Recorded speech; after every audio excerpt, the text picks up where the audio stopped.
লক্ষ্মীপুরে বনধ্বংস কার্য। লক্ষ্মীপুর রাজাবাজার ব্লক কার্যালয়ে অবাধে চলছে বনধ্বংস লীলা।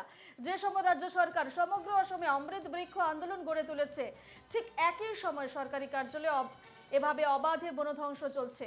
কার্যালয়ে প্রায় শতাধিক মূল্যবান গাছ কেটে নষ্ট করেছে বন মাফিয়ারা। ঘটনায় প্রকৃতি প্রেমীদের মধ্যে তীব্র প্রতিক্রিয়া সৃষ্টি হয়েছে। এদিকে রাজাবাজার ব্লক কার্যালয়ের জমিতে নতুন করে নির্মাণ করা হবে একটি সরকারি স্কুল, যার জন্য এই গাছগুলো কাটা হয়েছে বলে জানান ব্লক কার্যালয়ের অফিসার। এমনটা জানা যাচ্ছে। এ নিয়ে আমরা বিস্তারিত জানবো। ফোন লাইনে রয়েছেন আমাদের প্রতিনিধি আহাদুল আহমেদ। আহাদুল, কাছাড়ের লক্ষ্মীপুরে বন ধ্বংস কার্য এবং লক্ষ্মীপুর রাজাবাজার ব্লক কার্যালয়ে অবাধে চলছে বন ধ্বংস লীলা। কবে থেকে চলছে এই বন ধ্বংস লীলা, কি জানাচ্ছেন বন দফতর এ বিষয়ে? যে সময় অমৃত বৃক্ষ আন্দোলনের মাধ্যমে সমগ্র রাজ্যে মুখ্যমন্ত্রী হিমন্ত বিশ্ব শর্মার নেতৃত্বে বৃক্ষরোপণ কার্যসূচি চলছে, ঠিক সেই সময় দেখা যাচ্ছে যে কাছাড়ের একটি সরকারি কার্যালয়ে শতাধিক গাছ কেটে ধ্বংস করা হচ্ছে। আর এ নিয়ে পরিবেশ প্রেমীদের মধ্যে যথেষ্ট প্রতিক্রিয়ার সৃষ্টি হয়েছে। লক্ষ্মীপুর বিধানসভা সমষ্টির রাজাবাজার ব্লকে গত কয়েকদিন থেকে দেখা যাচ্ছে যে অবাধে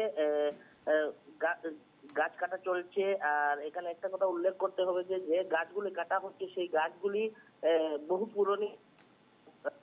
এক একটা গাছের বয়স আনুমানিক 50 থেকে 60 বছর হবে। প্রায় শতাধিক গাছ এই কার্যালয়ের ভিতরে কাটা হচ্ছে। এ নিয়ে আমরা ব্লক কার্যালয়ের আধিকারিকের সঙ্গে যোগাযোগ করেছিলাম, কেন এইখানে এইভাবে বন ধ্বংস চলছে। তিনি জানিয়েছেন যে এই অফিস চত্বরের মধ্যে একটি বিদ্যালয়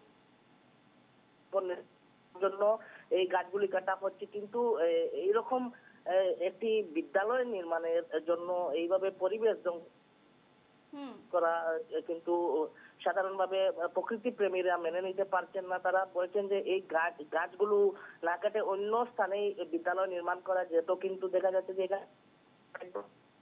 গাছ কাটা হচ্ছে।